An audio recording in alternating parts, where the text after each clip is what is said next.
Thank you for being here. 15th of August 1947, when India became independent, there was a partition which brought about tremendous loss of human life. In fact, in 1947, when India became independent, few, or rather I would say almost all political theorists, they predicted a downfall of India. They questioned how will India, which is characterized by regionalism, communalism, communism, inequality, poverty, ignorance, illiteracy, language-based issues, how will it be able to emerge as a modern nation state or a united nation state? They predicted that democracy can never be successful in India. However, we have seen that post 1947 up till now, India has been a democratic miracle. In fact, all political theorists, their predictions have proved wrong. And the credit to this goes to the initial leadership that was provided, especially by that of Nehru. So when we talk about 1947 till 1964, that time period is understood as NEHRUVIAN era.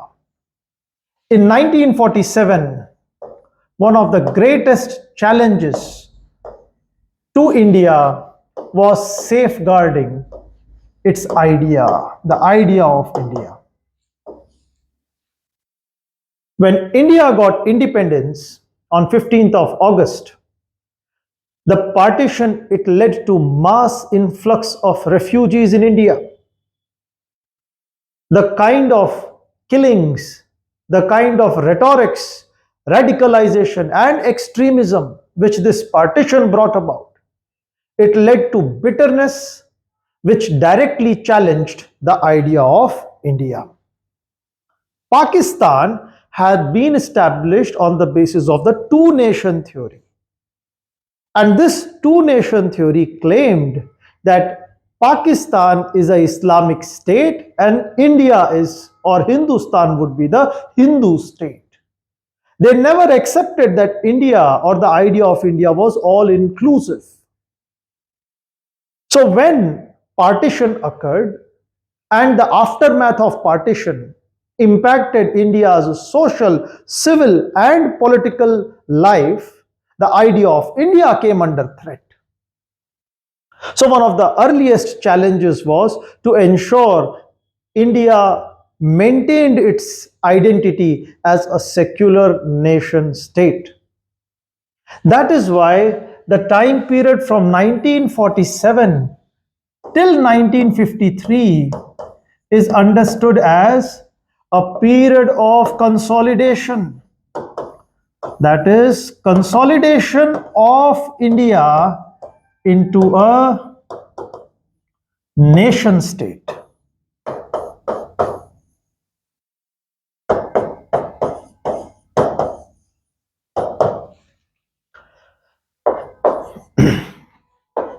First, let us understand the issue of princely states.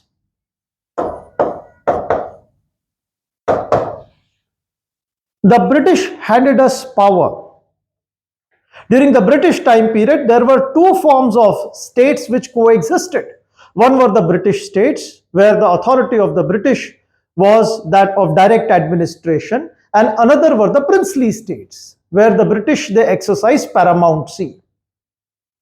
However, these princely states, they refused to send delegates in the Constituent Assembly, which held its first session on 9th of December 1946. So presence of as many as 565 princely states was a direct challenge to India's sovereignty, because you can understand, if there is a princely state scattered all through India's territory, and if India was not able to impose law and order, that any person could have committed crime in the neighboring territory and would have gone to that princely state.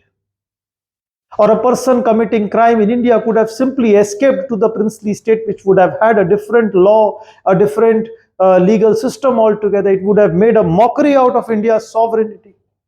How many borders were our army supposed to maintain? So this was a serious problem. So when we talk about merger of princely state, this questioned our sovereignty. It was very important to bring about some form of merger of princely state to safeguard India's sovereignty. Now these princely states, they wanted to maintain independence.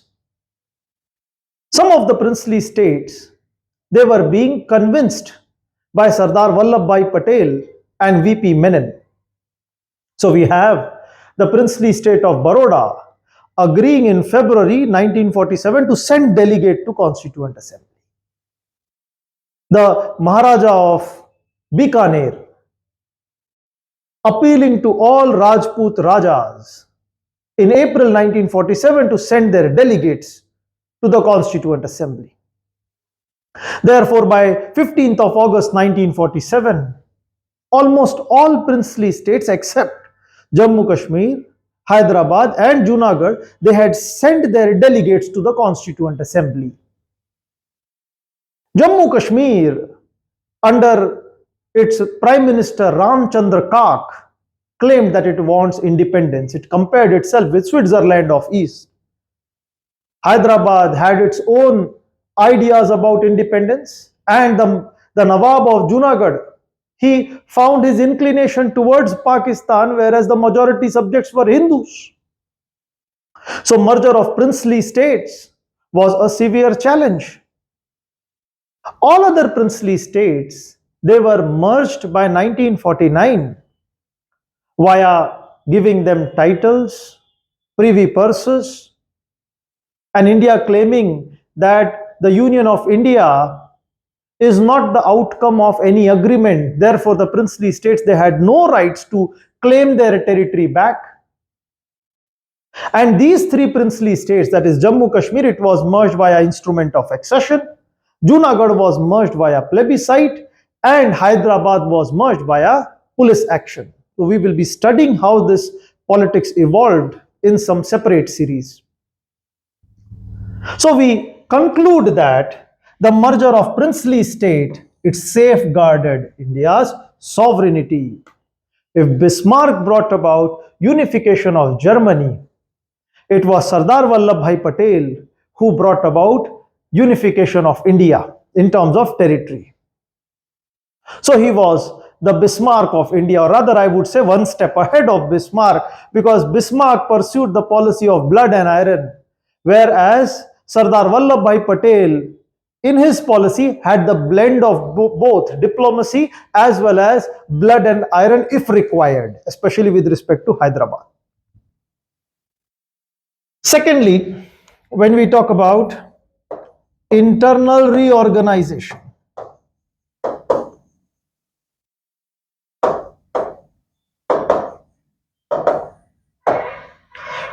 if we compare India to Pakistan and Sri Lanka, we see that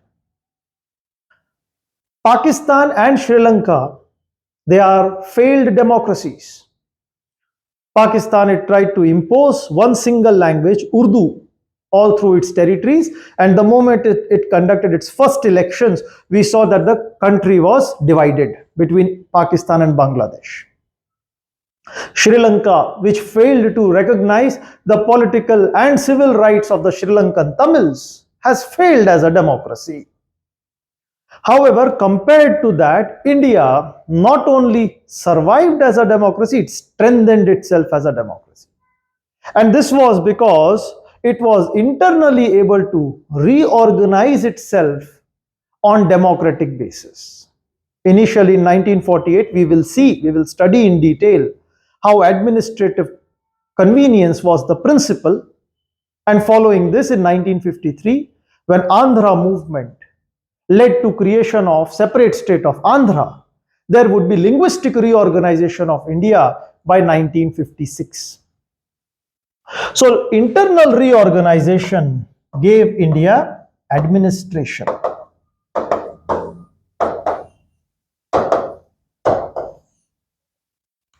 And the third and the most important was Universal adult franchise.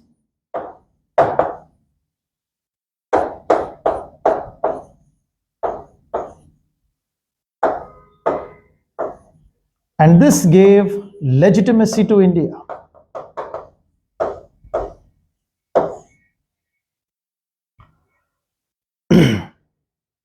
Universal adult franchise forms a very important component for India's democracy. History had shown that the provision of separate electorate, it led to the partition of the country. And communalism was the outcome of this separate electorate policy of having property qualifications, regional imbalances. Therefore, for Nehru, universal adult suffrage was not just a philosophical and ideological aspect, but it also involved a pragmatic solution to India's problem of inequality, regionalism, communalism, communism. And as an ardent believer of democrat, he made sure that India attained universal adult suffrage. We will see later how the first general elections, which were carried out in 1952, are indeed one of the greatest gamble in history of mankind, and how it was wonderfully executed. And India established itself as a democracy. So when we talk about the period from 1947 up till 1953, we see India consolidating itself into a nation state, gaining effective sovereignty, implementing administration, establishing a legitimate government, preserving the idea of India, and in 1950, giving to itself the Constitution of India.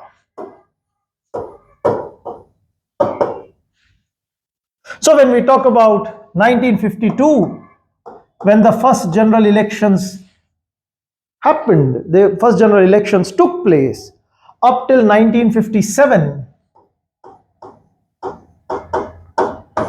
we see that India had passed the first test of democracy.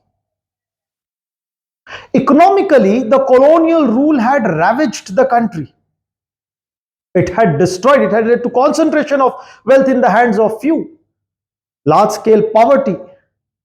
And the solution was to be on the basis of planned economy.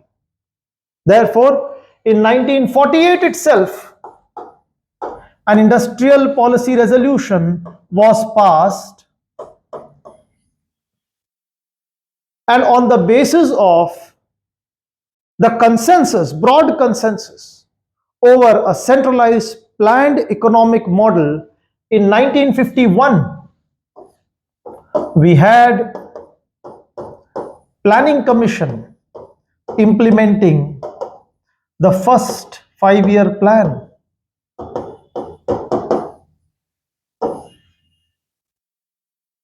So during the period of consolidation of India, we had preservation of idea of India,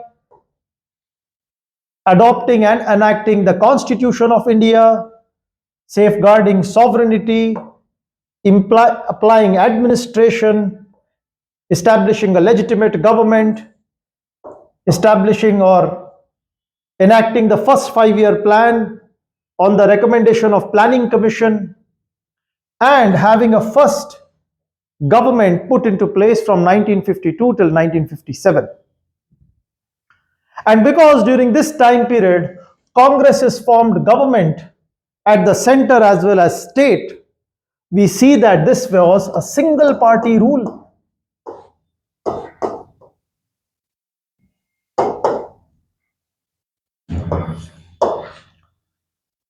Although even in China there was a single party rule, with Mao Zedong's CPC, Communist Party of China, establishing a unitary form of government, but in India there was a difference. The elections that happened in 1952 was on the basis of free and fair elections via multi-party system. So any political party, be it in the form of Bharatiya Janasangh, Praja Party, Socialist Party, they all contested the elections. They all were given complete freedom to reach out to the masses, to seek the opinion of the masses, to have their views reached out to the masses. Therefore, in India, there was a single party rule in a multi-party system, whereas in China, there was a single party rule in a single party system. So from 1953 till 1952 till 1957, we will see under the leadership of Nehru, we will see social policies formulated. So when I'm talking about social policy, there would be education policy in the form of establishment of University Grant Commission, higher educational institutions given priority. There was agrarian policy,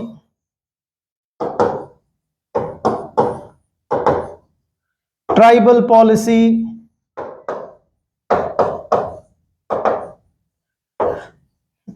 educational policy I've already discussed. The overall idea was Nehru's social policy involved bringing about a transformation of the society, or doing away with all forms of limitations. So abolition of untouchability, inequality. So his aim was to establish an egalitarian order.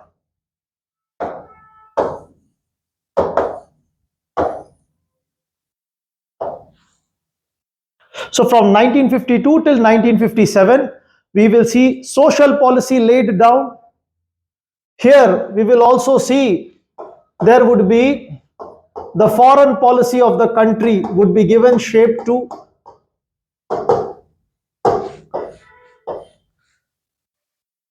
Nehru wanted to make sure that India did not lose its independence, or India did not lose its overall decision-making autonomy in lieu of full-blown Cold War that world was witnessing. And he also remarked that India has to play its civilizational role. So the policy of Vasudev Kutumbakam, the policy of non-alignment, the policy of peaceful coexistence, disarmament, demilitarization, or the policy of promoting democracy, all these found expression during this particular time period. We also see that by 1956, there would be another industrial policy resolution following the Avadi session of Congress, whereby there would be a greater role envisaged to the public sector unit as well as government, so as to emancipate the economy from backwardness and put it into a growth, towards a growth trajectory. Subsequently, post 1957 till 1962, we will see that there was a second term under the leadership of Nehru. In 1957, when Congress was brought back to power with a greater participation of the masses in the elections, it confirmed that India had established itself as a full-fledged democracy. And in 1957, India started aspiring towards further modernization. There were IIMs that were established. India will establish DRDO, Defense Research and Development Organization. India would aim at radically transforming itself with Mahalanobis plan, which aimed at rapid industrialization of the country. However, we will also see post 1959 there would be the issue related to China, and ultimately the war with China and subsequent aftermath, which we will see separately. However, post 1962, we will see the third tenure under the leadership of Nehru. So what we see from 1947 up till 1964, under the leadership of Nehru, The greatest contribution was consolidating India into a nation state, safeguarding idea of India, preserving India's sovereignty, imposing administration, establishing a legitimate government, a planning commission, a policy resolution for industrialization, formulating India's social policy, economic policy, foreign policy, and imbibing a democratic culture in the country.